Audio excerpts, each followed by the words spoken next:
Allons-y avec la section 1.4, on parle ici de théorie des ensembles. Pourquoi est-ce qu'on parle de théorie des ensembles alors qu'on parle de probabilité? Ben, tout simplement parce que la théorie des ensembles va nous permettre de construire les ensembles de nos événements, construire les ensembles de nos possibilités, et avec ça, on va pouvoir faire des calculs sur ces ensembles-là pour obtenir exactement les probabilités qui nous intéressent. Donc, c'est un détour qui nous permet d'aller faire de la notation intéressante pour la section qu'on est en train de faire, pour la probabilité de façon générale. Donc, on va y aller avec une définition des ensembles. Qu'est-ce que c'est un ensemble? Ben, dans ce cas-ci, on va dire que c'est un regroupement d'éléments. Donc, des éléments, qu'est-ce que c'est? Ben, c'est tout simplement ça peut être n'importe quoi. Ça peut être des crayons, ça peut être des personnes, ça peut être des objets, ça peut être des concepts.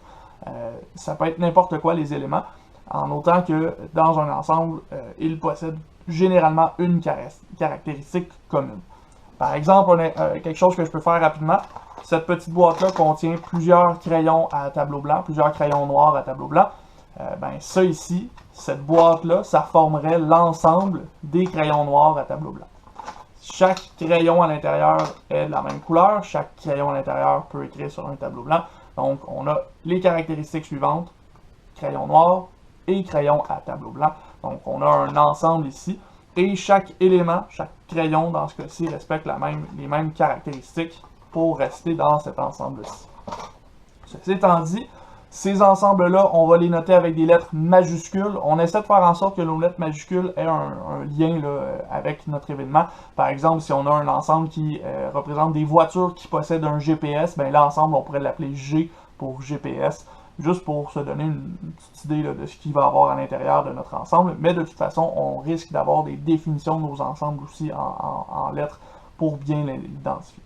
Ensuite de ça, on va définir nos ensembles de deux façons différentes. On peut y aller en extension. Dans ce cas-ci, on va faire une liste de tous les éléments de notre ensemble. Et si jamais on a trop d'éléments, si jamais c'est trop long, on va aussi y aller avec la compréhension.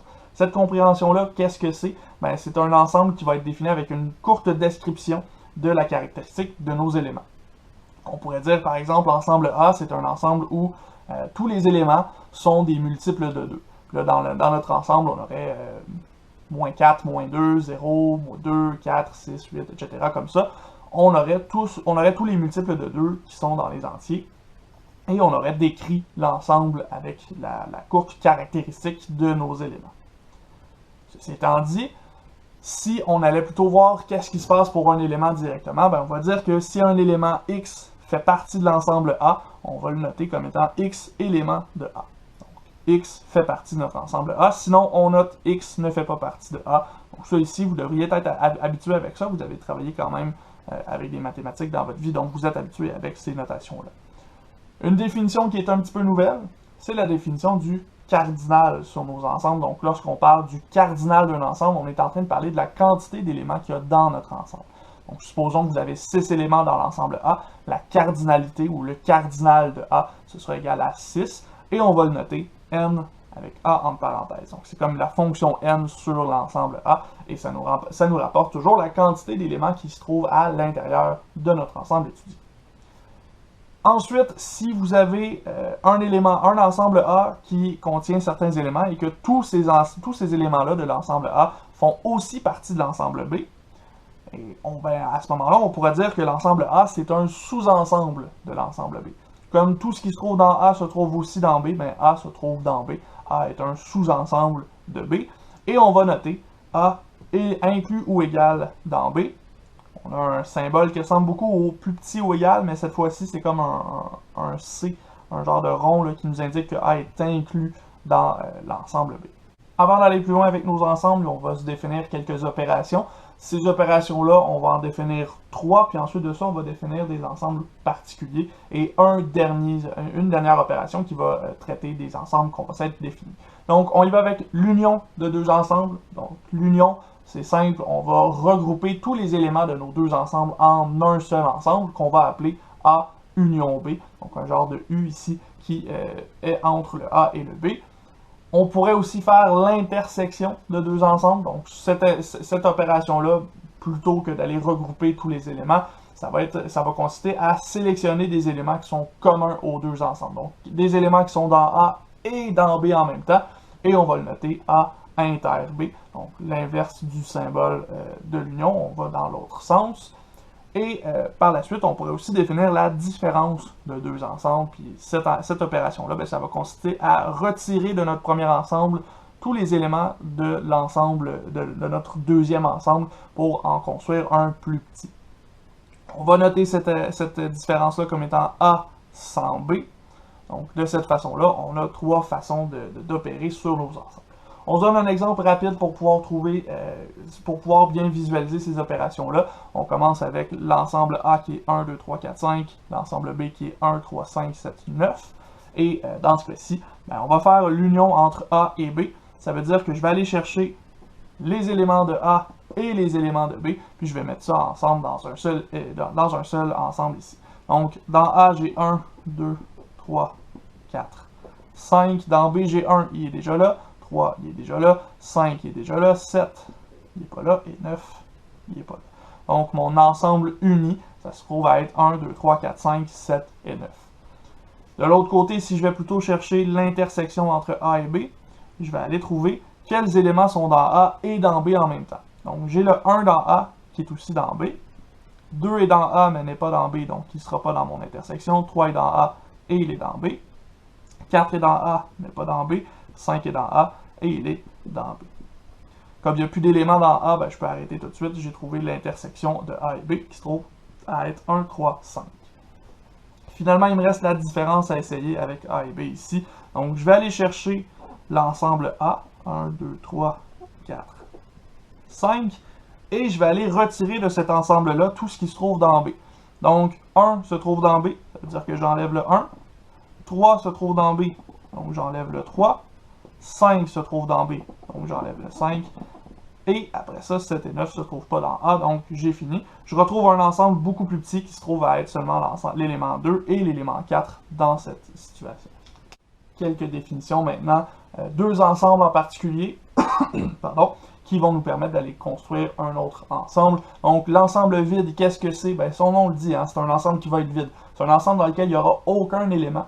Et cet ensemble-là, on va le noter avec un cercle qui a une barre oblique qui le traverse, ou deux accolades ouvertes et fermées avec aucun élément entre les deux. L'ensemble vide va nous aider notamment à faire des analyses probabilistes lorsqu'on va travailler sur les probabilités un petit peu plus tard. L'ensemble universel maintenant, qu'est-ce que c'est? Ben, c'est l'ensemble qui contient tous les éléments qui sont pertinents à un contexte.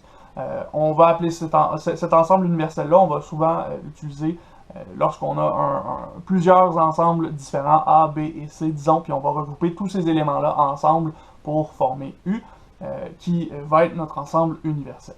On va voir dans un exemple tantôt qu'est-ce qui pourrait être considéré comme un ensemble universel. Et cet ensemble-là, on va le noter avec la lettre majuscule U. Vous allez peut-être voir dans d'autres ouvrages la lettre grecque oméga. C'est une lettre qu'on utilise souvent, mais nous, on va utiliser U dans ce contexte-ci.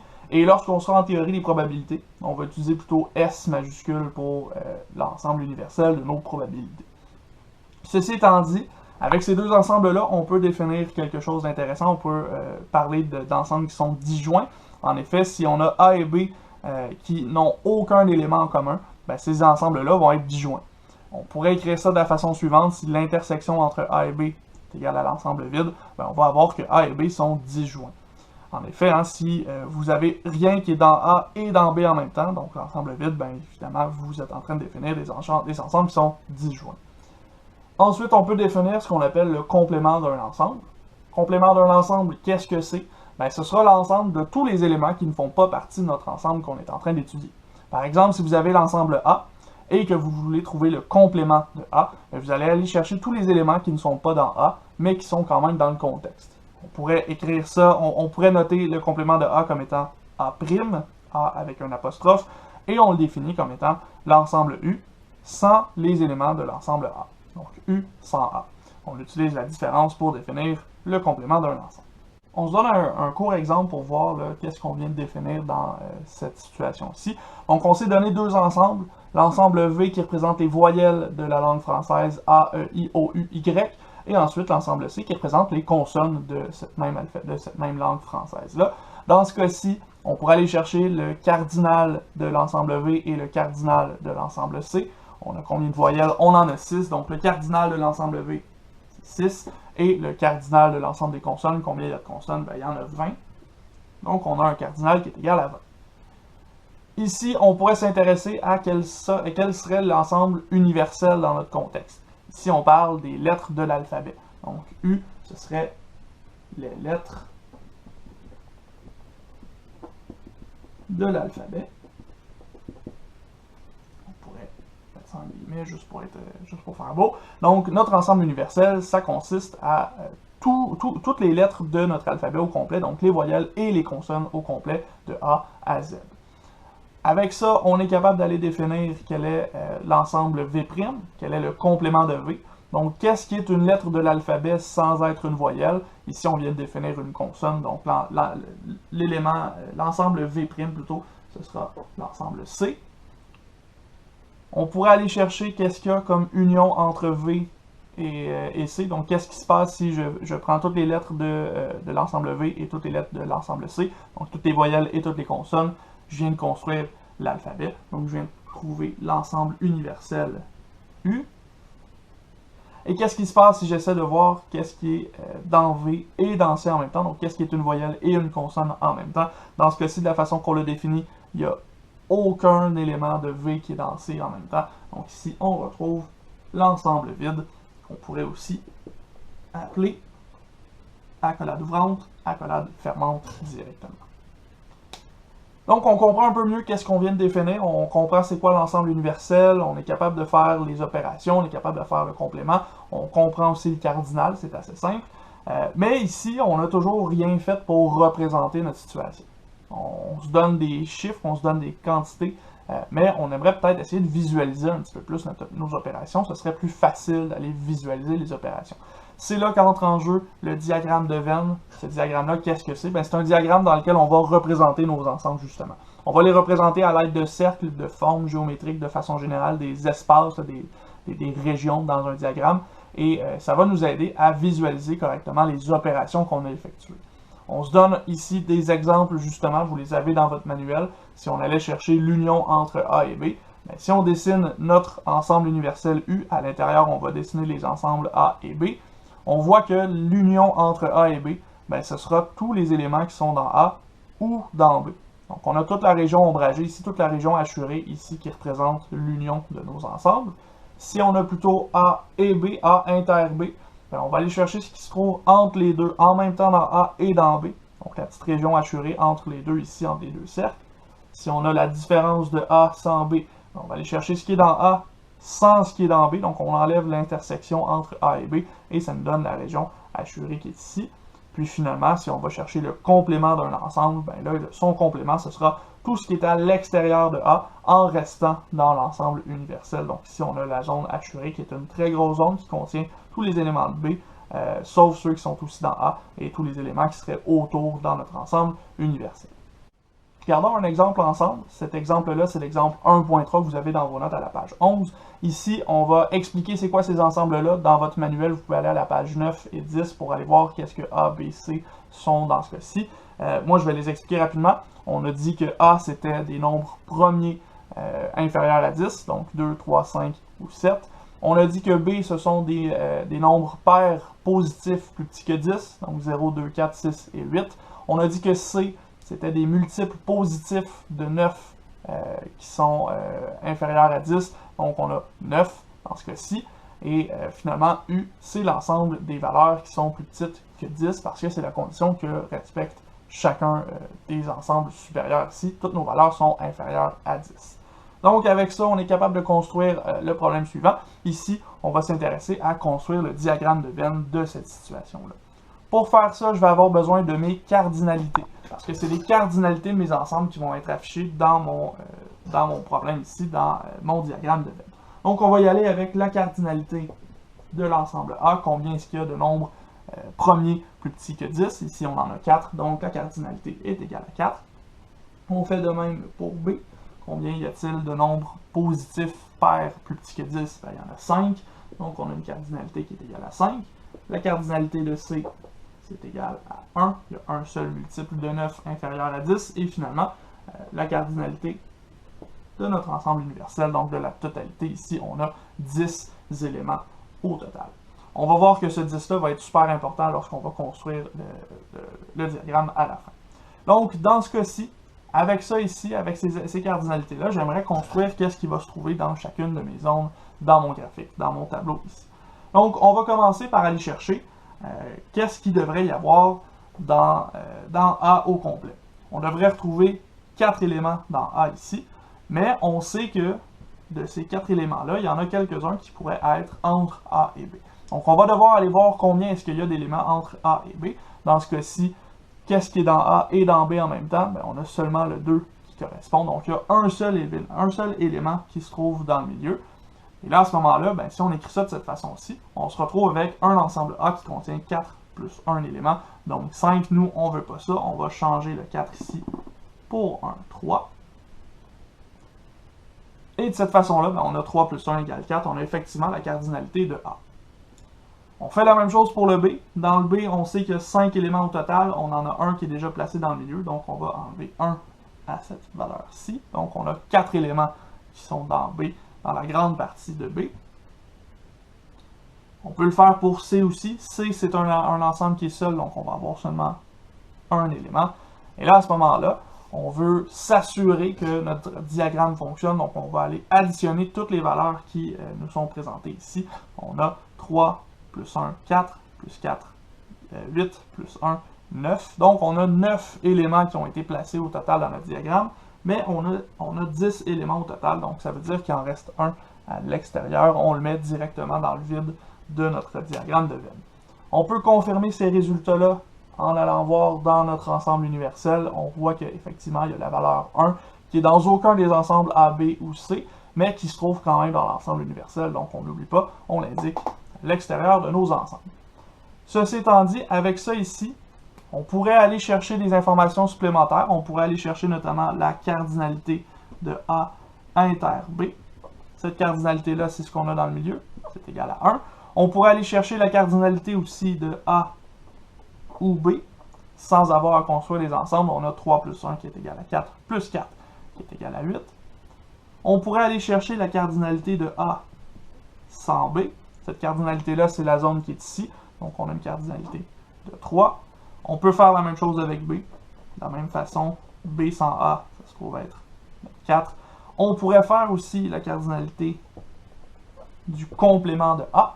Donc ça veut dire qu'on va aller chercher tous les chiffres qui sont à l'extérieur de A, puis on va les additionner ensemble. Donc 4 plus 1, on arrive à 6 dans ce cas-ci. Mais au-delà de ces opérations-là, on peut aussi aller vérifier des choses intéressantes. Donc notamment, dans notre diagramme ici, on remarque que l'ensemble C n'a pas de superposition avec l'ensemble A ou avec l'ensemble B. Donc on peut dire que A et C sont disjoints. On peut dire aussi que B et C sont disjoints à partir de notre graphique, à partir de notre diagramme qui est ici. Donc, on est capable d'aller chercher des informations rapidement et visuellement là, dans notre diagramme de Venn. Ceci étant dit, ça fait le tour de ce qu'on va se dire pour les ensembles. On n'ira pas plus loin que ça dans la théorie des ensembles, il y a toutes sortes d'autres choses qu'on pourrait donner, mais nous, ce sera suffisant pour le cours de probabilité qu'on est en train de faire. Donc, ça veut dire qu'on arrête ici. On se revoit dans une prochaine vidéo où on va commencer la section 1.5. On va commencer à parler notamment du vocabulaire de base en théorie des probabilités. Donc, on va aller chercher certains termes qui vont nous permettre de définir des choses en probabilité.